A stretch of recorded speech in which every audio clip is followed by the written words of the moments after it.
Reverendíssimo Diácono Sandoval,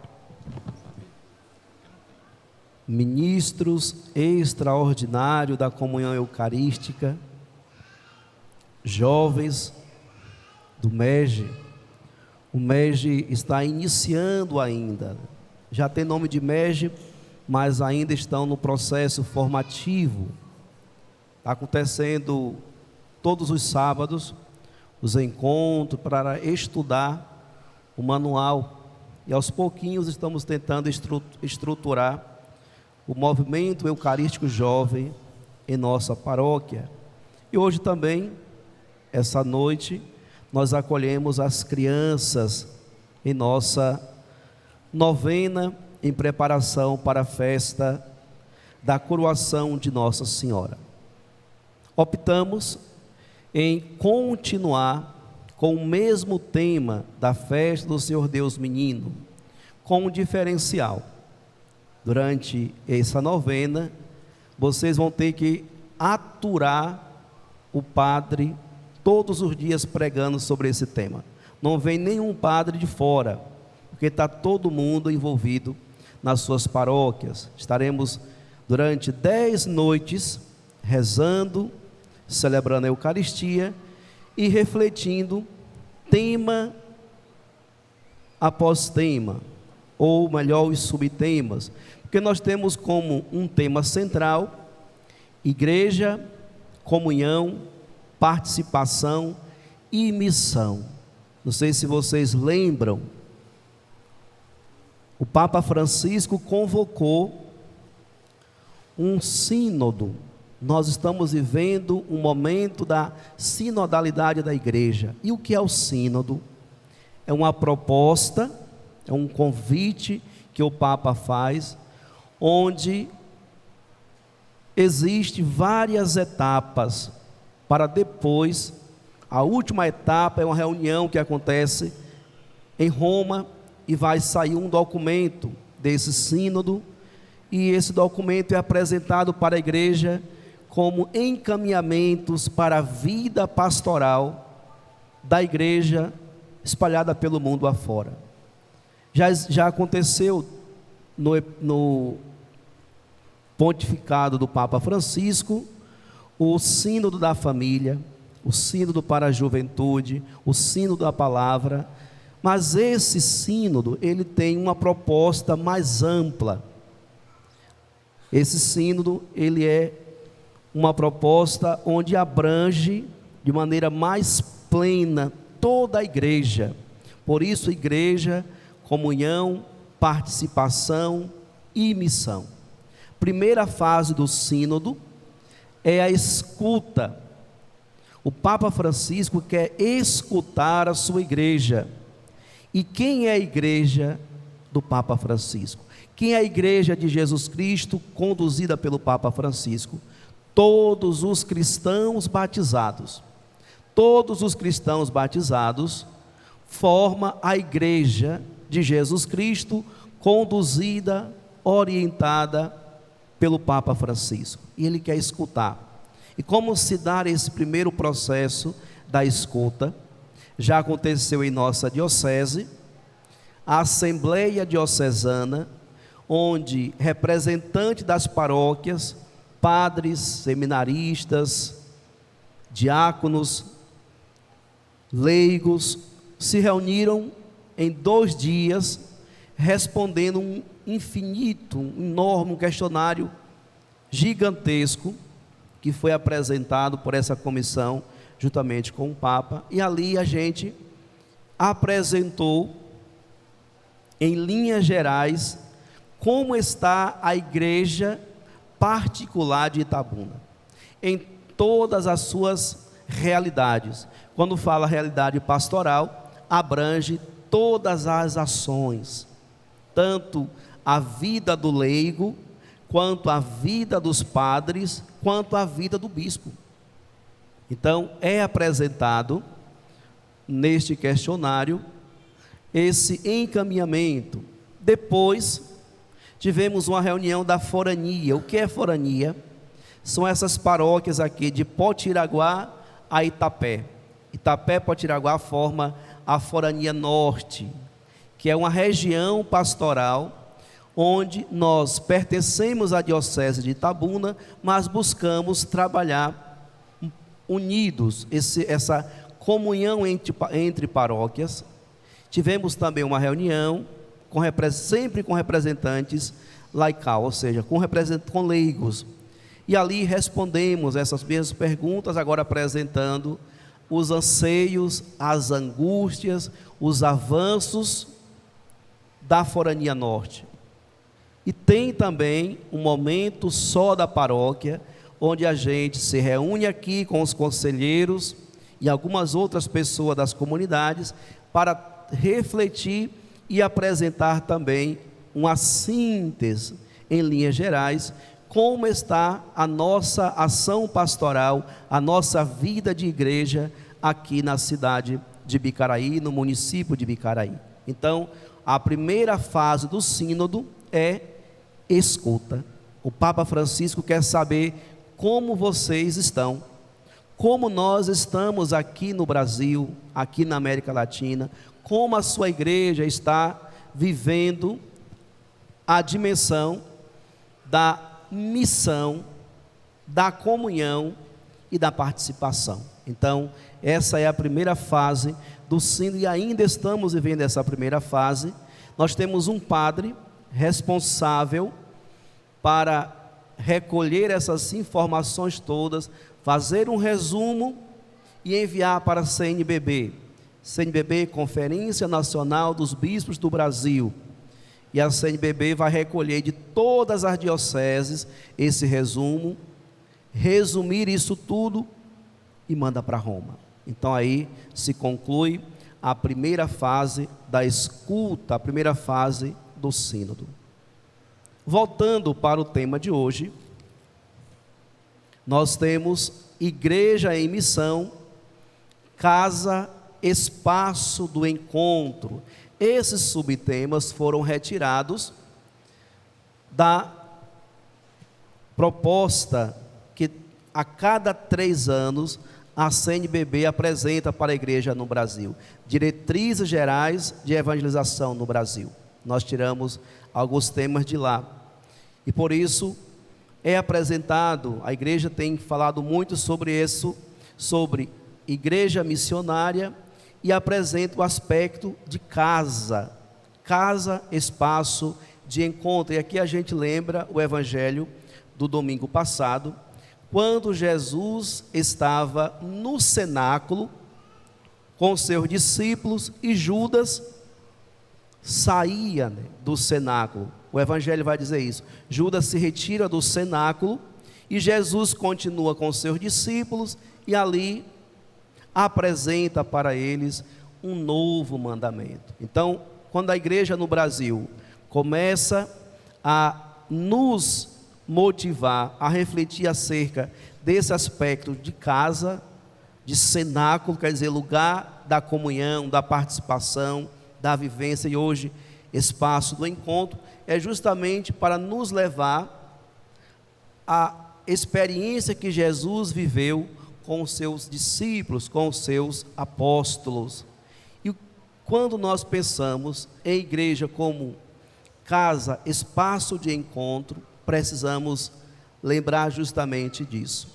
A igreja, ela nos proporciona fazer 2 experiências de encontro: o encontro com Jesus Cristo, o encontro com a sua palavra, a Eucaristia, e o encontro com os irmãos. Não se pode viver a experiência eclesial sem essas 2 experiências de encontro: encontrar-se com a pessoa de Jesus Cristo, a partir da sua palavra e da Eucaristia como alimento que nos sustenta nessa caminhada para o céu, e também encontro com os irmãos. Por isso, quando nós nos propomos a vir para a igreja, precisamos vir com o coração aberto, não só para fazer um encontro com a pessoa de Jesus Cristo, mas também fazer um encontro com a pessoa do irmão. E aqui, caríssimos irmãos e irmãs, eis o grande desafio, porque às vezes Isso não deveria acontecer. Eu acho que aqui em Bicaraí não acontece, mas às vezes acontece muito mais os desencontros do que o encontro, porque quando nós nos encontramos, precisamos nos acolher, nos aconchegar uns aos outros. Essa é a experiência verdadeira do Evangelho de Jesus Cristo. Mas quantas pessoas aqui em Bicaraí não tem isso, mas quantas pessoas em outras igrejas por aí vivem de mal uma com as outras, não é capaz nem de dizer a paz de Cristo. Será que aqui em Bicaraí existe isso? Eu acho que não, né? Todo mundo aqui vive na paz, todo mundo aqui vive uma verdadeira experiência de comunhão, uma verdadeira experiência de comunhão. Por isso, pensar a igreja como esse lugar do encontro é reconhecer que quando eu venho para a igreja, a partir desse encontro com Cristo, eu preciso também abrir o meu coração para um encontro com a pessoa, para o encontro com o irmão. E aqui eu não posso selecionar. Eu vou me encontrar com o meu grupo dos ministros, porque são aqueles que trabalham na mesma ação pastoral que eu. Aí eu abraço, eu beijo, eu brinco, mas outros irmãos que estão espalhados na assembleia, eu passo, não dou nem uma boa noite. A gente perde de vista a dimensão da igreja como essa casa do encontro, encontro com Jesus Cristo e encontro com os irmãos. Quantas pessoas vêm para a igreja, participam da missa, mas não são vistas e nem acolhidas. Senta talvez do nosso lado, mas nós não somos capazes de acolher. Que experiência de igreja nós estamos sendo quando partimos dessa perspectiva do espaço de encontro, se não somos capazes de ir ao encontro do outro que está dentro do mesmo ambiente, até mesmo no mesmo banco do meu lado. Por isso, a proposta desse nosso novenário é para que a gente possa encontrar o caminho verdadeiro da conversão, que a gente possa mudar de vida, despertando o nosso coração para Cristo e lembrando, a minha comunhão com Cristo perpassa também pela comunhão com o irmão. Então, nós precisamos exercitar o mandamento novo de Jesus. Qual foi o mandamento novo de Jesus? Amai-vos uns aos outros como eu vos amei. Às vezes nós esquecemos desse como eu vos amei. Jesus deixa um novo mandamento para os seus discípulos, e quem nos identifica a identidade do verdadeiro cristão, do verdadeiro discípulo, é a capacidade que ele tem de amar. Se nós conseguimos amar como Jesus nos amou, caríssimos irmãos e irmãs, nós seremos capazes de perdoar todos aqueles que nos ofendem todos os dias, porque essa é a experiência do amor de Jesus. Jesus nos amou de tal maneira que doou a sua vida para nos salvar. Então, quando Jesus nos dá o seu novo mandamento, nós somos convidados a sempre contemplá-lo ali, na cruz. A maior experiência de amor que já existiu no mundo é justamente aquela onde ele dá a sua vida por todos nós. Então, esse novo mandamento instituído por Jesus para os seus discípulos, e aqui é bom frisar, Jesus dá um novo mandamento, não é para aquelas multidões que escutavam ele, não. A pregação de Jesus, o ensinamento de Jesus acontece dentro do cenáculo, ou seja, dentro de uma casa onde eles estão fazendo a refeição, e é ali que Jesus institui esse novo mandamento. E o mandamento é para os seus discípulos. Se você, meu irmão, minha irmã, deseja trilhar o caminho do discipulado de Jesus, então esse novo mandamento é para você, para mim, para todos nós. Nós que nos propomos seguir os passos de Jesus. E hoje Nós ouvimos no Evangelho Jesus se despedindo da comunidade dos discípulos. E Jesus deixa bem claro para eles que daqui a pouco eles não irão mais contar com a presença de Jesus fisicamente. Eles não terão mais a presença corpórea de Jesus, porque ele está voltando para a casa do Pai. Por isso, próximo domingo, já iremos celebrar a festa da ascensão do Senhor, que é essa volta de Cristo para o céu. E Jesus então assegura os seus discípulos que ele está indo para a casa do Pai, mas ele ensina aos seus discípulos um meio pelo qual, mesmo ele se distanciando da comunidade dos discípulos de forma corpórea, fisicamente, ele pode permanecer no meio daquela comunidade, ele pode permanecer na vida dos discípulos. Por isso ele diz o que hoje? Que é justamente através do amor. Quem me ama, guarda os meus ensinamentos. E eu e o Pai viemos e vamos habitar nele, vamos morar nele. Ou seja, o amor é a maneira pela qual, é o modo, o jeito pelo qual Cristo permanece presente na sua comunidade.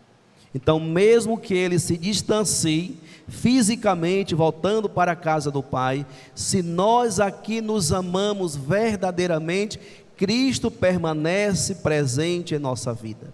Então, a gente consegue visualizar a presença de Cristo em algumas pessoas. Aquelas que mais amam, mais revelam a presença de Cristo para o mundo. Quem são elas? Os santos. Os santos, eles são reconhecidos pela sua fidelidade ao Evangelho e pela sua capacidade de amar. Todos os santos, o diferencial da vida deles foi porque eles amaram e amaram muito. Santa Dulce dos Pobres tinha um coração dilatado para os pobres, amava a Cristo na pessoa dos pobres. Santa Teresa, Madre Teresa de Calcutá, do mesmo modo. Santa Rita de Cássia, que hoje nós celebramos também, um amor por Jesus na Eucaristia, um amor para com as suas irmãs de comunidade, uma mulher que viveu e amou tanto a Cristo, que um dia ela recebeu na sua testa um espinho da coroa de Cristo, e a vida dela foi sofrer com essa ferida que abriu na sua testa, que ela desejava tanto uma comunhão perfeita com Cristo, que ela desejou experimentar um pouco do sofrimento de Jesus, e por isso ela recebeu um espinho na sua testa, e a ferida horrível, né? Diz que tinha um cheiro horrível, e ela viveu e era feliz com isso. Então, o diferencial na vida do discípulo, o diferencial da vida daqueles que desejam seguir a Cristo Jesus, é justamente a experiência do amor. E o amor que Cristo nos ensina é um amor que nos coloca nesse caminho verdadeiro de conversão e que nos torna capazes de perdoar a todos, Por isso, se pergunte agora, se no seu coração tem alguém que ainda não foi perdoado, então, meu irmão, minha irmã, você ainda não é discípulo de Jesus. Você está no processo de conversão para alcançar um dia a graça de ser discípulo de Jesus. Porque o verdadeiro discípulo é aquele que dá a vida por Cristo Jesus, é aquele que se derrama de amor por Cristo e pelos seus irmãos. Por isso, busquemos aproveitar da nossa igreja como esse lugar, como essa casa do encontro, para que a cada dia possamos nos encontrar com Cristo e que Cristo possa nos conduzir ao verdadeiro encontro para com os irmãos, principalmente aqueles mais difíceis, né? Que tem uns como hoje nós ouvimos na primeira leitura, que causa perturbações na comunidade. Lucas, né, nos Atos dos Apóstolos, vai dizer justamente isso. Alguns irmãos nossos causaram perturbações em nossa comunidade e também trouxe muito sofrimento para a vida daqueles que ali estavam.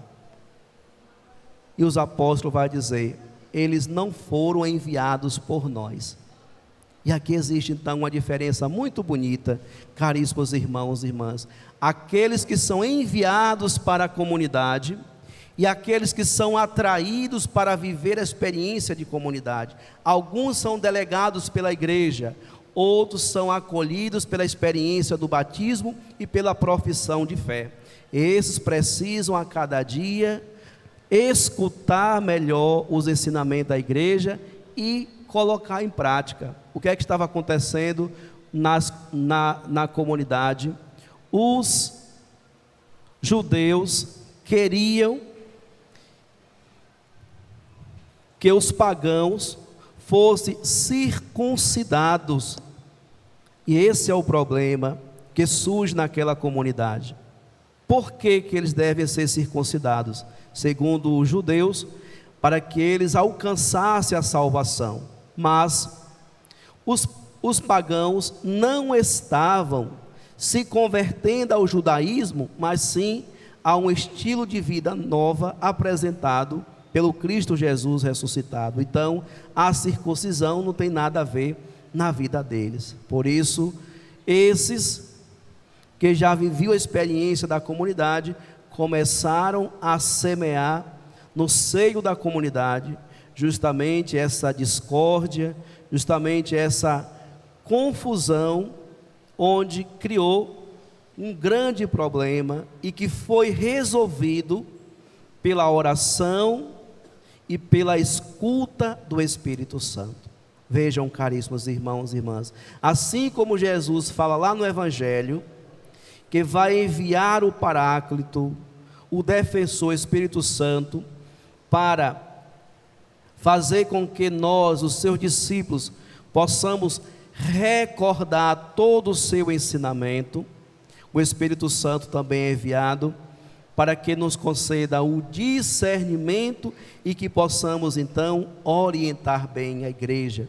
Por isso, nenhuma atitude, nenhuma ação, ela é tomada antes de rezar, antes de pedir ao Espírito Santo que ilumine. Por isso, quando tem um conclave, não sei se vocês já acompanharam, quando morre um papa e vai escolher um novo papa, acontece um momento bonito, uma cerimônia onde todos os cardeais se colocam em oração, cantando o Vinde Creator, né? Vinde Criador, Vinde Espírito Santo, para que eles possam, não eles, mas o Espírito Santo através deles, possa escolher um novo pontífice.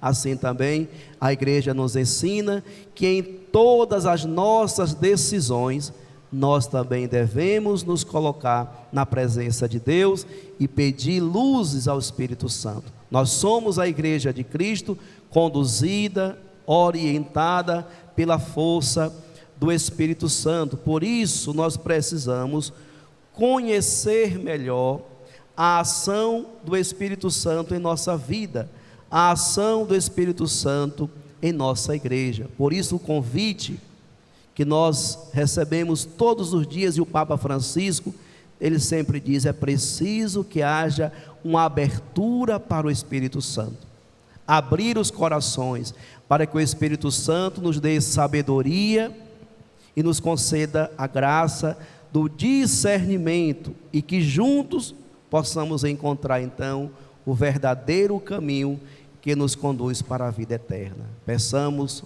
caríssimos irmãos e irmãs, a Imaculada Conceição de Maria, que nos conceda a graça, através do seu Filho Jesus, para que a cada dia possamos nos converter verdadeiramente, e que o nosso coração se encha de amor verdadeiro, que ao terminar este novenário, que nós possamos então ser pessoas melhores.